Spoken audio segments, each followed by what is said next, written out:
Hey everyone, Lex DeVille here with Rebel Resume. Today we are answering the question, how long should your federal resume be? This is a tough question for some of you, and there are so many opinions on this. And I have my own opinions, of course, but my opinions tend to be backed by results, such as getting 40 referrals in the last month. I mean, that's results. That's legit results. Getting through with 4 interviews across the last month. Those are real results for me personally. So I have some opinions on what works there. But just wanted to go over that today. How long should your federal resume be? You've got all of these opinions. Some people say it should be super long. It should be 20 pages. It should be 40 pages. Some people say there are different ways of structuring it that you need to build out lengthy paragraphs. Some people say bullets. Some people say keep it short. Blah, blah, blah. Here's my thoughts. If you are applying to something that is GS5 or below, in my opinion, you should keep it pretty friggin' short. Now, what does short mean? In terms of shortness, I'm talking about bullets. You should just maybe go in and use bullets in your federal resume. If you are using the USA Jobs Builder, that would be making a series of short statements. You don't really need a whole lot. I mean, if your work history includes fast food or working customer service at Walmart or something like that, I mean, there's not a whole lot that you have to tell about like big achievements and stuff. There's things that you can talk about. You can talk about becoming employee of the month. You can talk about the people you served or any awards or things like that that you got. It's totally fine to list those.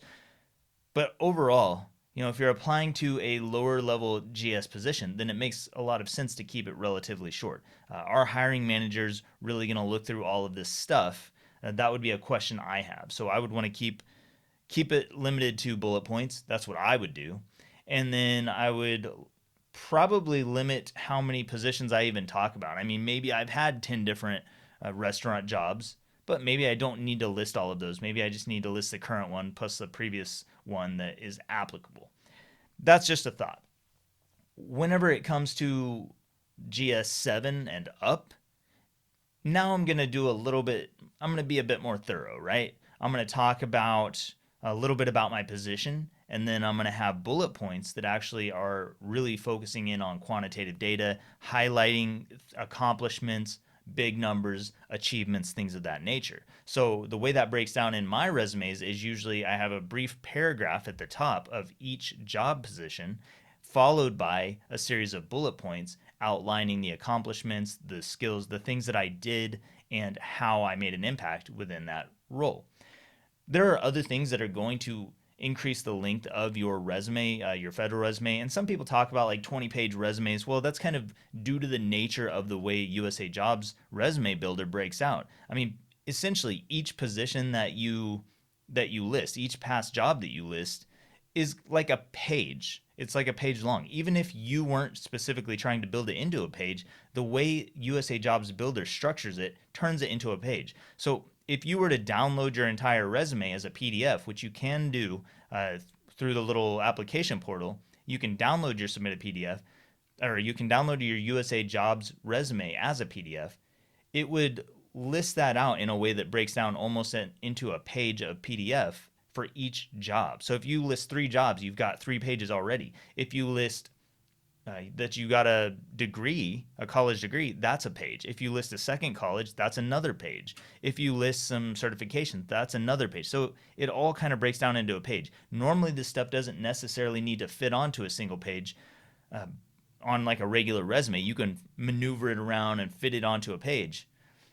But with USA Jobs Builder and federal resumes, it just breaks out like that. So yeah, they do tend to be longer than normal resumes, but that's because of the way that they're structured. That's because of the system you're working with. It's not necessarily that there is a requirement for your resume to be 20 pages long.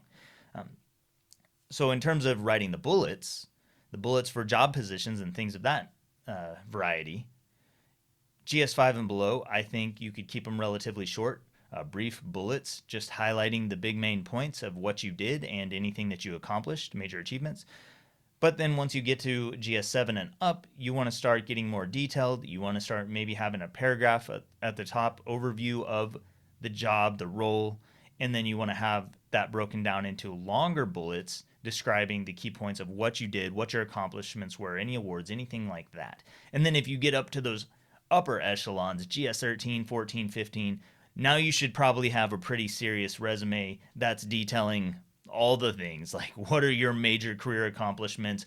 What are the big things that you've done? I mean, because this is going to be, if you're applying to GS 14, GS 15, whoever's reviewing this, your hiring manager, your supervisor, is somebody who's at an even higher level than you. They're going to know everything about this position. They're going to know what a rock star looks like, and you better look like a freaking rock star. Now, that isn't to say that you can't get into these positions with different resume styles. I just think it is worth it to be a little bit more detailed at those upper echelon positions, specifically probably GS 14 and 15. There are positions up to GS 12, sometimes even up to 14, I would say, where you're not even in a supervisory role. For those, you could probably go ahead with that overview paragraph and then break it down into bullets. I've had success with those, so I've been qualified as eligible all the way up to GS 15 with overview paragraphs and a series of bullets in my federal resume.